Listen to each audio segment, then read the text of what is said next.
de los derechos, de las garantías individuales. Nadie debe de privar a ningún ciudadano de ningún derecho y sobre todo respetar la ley.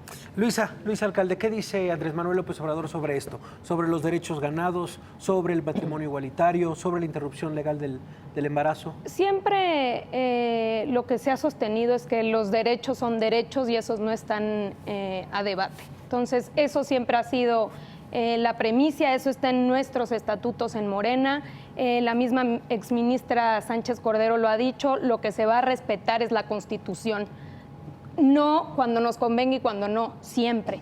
Y hablando justamente, Vanessa, tú que hablabas del riesgo y el miedo que tienen los empresarios y de tener datos concretos, yo creo que tienes toda la razón. Hay un miedo también por parte de los empresarios, no solo de los empresarios, de la sociedad en su conjunto, porque ven datos concretos y se asustan. Datos como, por ejemplo, la inflación de 6.7%. La inflación es la menor, o, por ejemplo, en cualquier administración.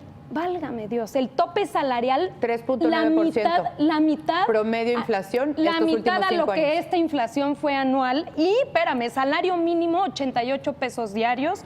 Muertos en este sexenio, 130,000 muertos en este sexenio. Si son esas cifras las que tú crees que traen inversión a México, estamos... Hay que decir... No, porque estás diciendo algo que es mentira. Bueno, hay que decir que una habíamos cifra dicho verdadera. que no había que... A ver, hay que decir una termina cifra tu verdadera. idea. Termina tu idea, Luisa, y le damos la... Cualquiera puede revisarlo. Inflación 6.7%, tope salarial 3.4%, salario mínimo 88 pesos. Y muertos en este sexenio, 130,000 muertos. Yo creo que eso es lo que asusta. Eso, por supuesto, es lo que asusta. Asusta una generación que hoy no tiene posibilidades de empleo, que no tiene posibilidades de ir a las escuelas porque no hay cupos en la universidad pública. Este fracaso de gobierno y, por el otro lado, estar viendo a gobernadores que se hacen multimillonarios y a políticos todos los días que no tienen consecuencias. Eso es lo que no trae inversión a México. Y por otro lado, quiero dejar algo muy claro que tiene que ver con las grandes diferencias entre unos y otros. Nosotros creemos que hay que darle la vuelta a la política económica y que hay que apostarle al mercado interno, porque lo que tenemos que hacer es apoyar a la micro, a la pequeña y a la mediana empresa para que generen muchos mejores empleos, que son realmente los generadores. Ahora, no quiere decir que no queremos inversión, claro que sí, pero hay que cambiar también el foco. Necesitamos empezar a pensar en recuperar el campo, en recuperar nuestros negocios de las y los mexicanos. Y eso finalmente tiene que estar, me parece, en el debate, porque lo que siempre ha defendido el PRI y el PAN es que hay que congelar el salario para ser atractivos en el extranjero. Y es la única mira que tienen.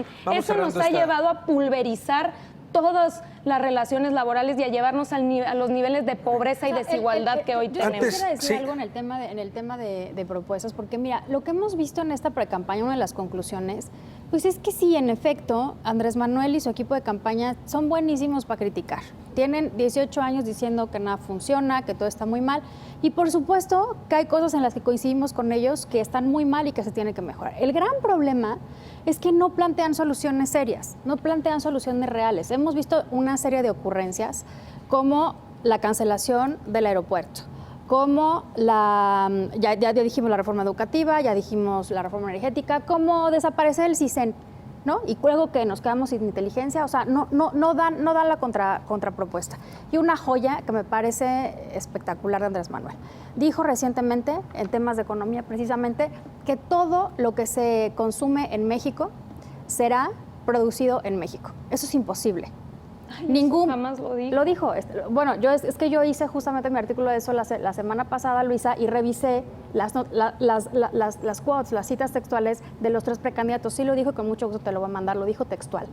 Eso es imposible. Dijo que todo lo que se consume en México... Hablando precisamente lo que decía Luisa, de fortalecer el mercado interno. ¿Cómo? Y él decía, todo lo que se consume en México va a ser producido en México. Ningún país del mundo hoy, en este mundo globalizado en el que vivimos, es capaz de eso, ni siquiera es conveniente. Déjame decirte, ni siquiera es conveniente. Rápidamente, lo que dijo, déjame, lo que tiene que ver con el plan. Dame un segundo, Luisa, porque porque déjame que comente rápido algo, Vanessa, y ahorita te respondo la palabra. Adelante, Vanessa. Gracias. Para entender el tema de inflación, la inflación se mide por periodos de un año o de una administración. La inflación que yo te estoy dando es la de los últimos 5 años, que es de esta administración, y ha sido la más baja en los últimos años, 3.9%. Tú la que estás dando es la del mes actual, pero pues esa no tiene ningún referente si tú no lo amplías a un año o a los 5 años, que son los que yo te estoy dando. La deuda como porcentaje del PIB ha venido bajando como nunca en la historia. Y por el otro lado, tienes razón, muy lamentables cuando estamos en una lucha contra el crimen organizado y eso implica que haya muertos. Muchos de los muertos justamente son derivados de los criminales que ustedes quieren sacar a la calle. Entonces, pues ahí está un sinsentido terrible. Y por el otro lado, el mercado interno hacía mucho que no crecía tanto y hacía mucho que no se generaban tantas fuentes de empleo como las que se han generado hoy día, 3.2 millones de empleos nuevos. Rápidamente, a ver, tienes una réplica rapidísimo y entramos a otro tema rápido. Yo creo que el tema es el siguiente.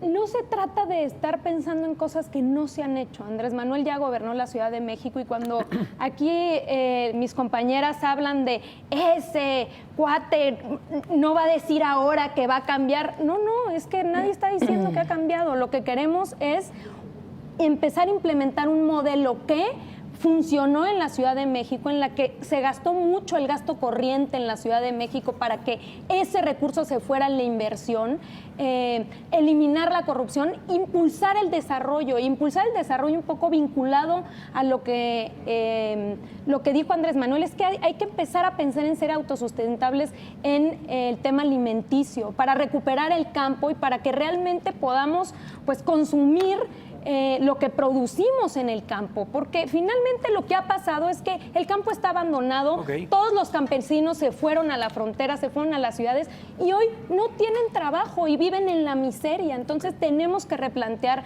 eso. Estamos planteando también como propuesta, que ustedes bien conocen, fortalecer Pemex y tener refinerías aquí para realmente ser nosotros los que le damos el tratamiento a nuestro petróleo y tener gasolina más barata, no los precios de gasolina que son ridículos y que, por cierto, Anaya todavía se lava las manos en ese sentido cuando fueron ellos los que aprobaron la reforma energética. Por lo menos habría que tener cierta seriedad y congruencia de asumir las consecuencias que se decidieron. Entramos en una etapa de despedida. Por supuesto, tienen un par de minutos para hacer la réplica y les preguntaría, antes de que terminen esta última colaboración, que nos digan un poco lo que viene en la intercampaña para cada uno de sus candidatos. Tienes la palabra, Laura.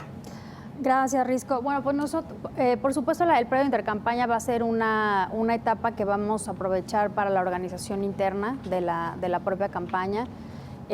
También y para ocuparnos también de algunas cosas como probablemente alguna gira internacional de Ricardo que se está planteando, en fin, pero principalmente estaremos enfocados en la organización interna de cara a la campaña.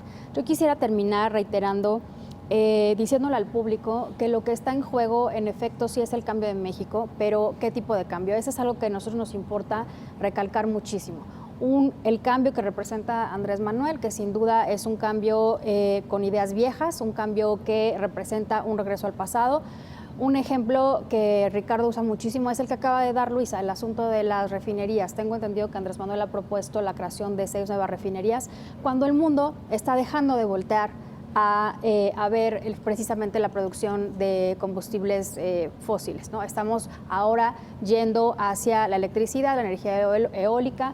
Dentro de muy pocos años la gran mayoría de los autos van a ser eléctricos y entonces Ricardo Anaya lo que representa es el cambio inteligente, es el cambio con ideas modernas, con ideas de cara al futuro y no de cara al pasado. Bueno, Laura Rojas. Vanessa Rubio, una última intervención. Bueno, realmente con lo réplicas que nosotros... y, por supuesto, lo que viene en la intercampaña. Muchas gracias. Claro que sí, Javier. Nosotros vamos a seguir haciendo una serie de reuniones. Han invitado al precandidato José Antonio Meade, por ejemplo, hoy con un grupo de científicos, con un grupo de empresarios, con académicos, con rectores, con mujeres, con jóvenes. Lo que quiere José Antonio Meade es escuchar, seguir escuchando a la ciudadanía, porque solo escuchando es que vamos a poder hacer las propuestas ya en la campaña campaña que quiere la sociedad, que demanda la sociedad. Y reitero, el pilar de la familia mexicana al centro de la política pública, al centro de las acciones, pero desde luego un Estado donde nadie esté por encima de la ley, donde no haya privilegios, un Estado de derecho donde el único privilegio sea ser mexicana o ser mexicano, desde luego empleo y por el otro lado también temas que tengan que ver con mujeres. La mujer está llamada a ser el factor de cambio de la sociedad mexicana y bueno, temas de emprendimiento.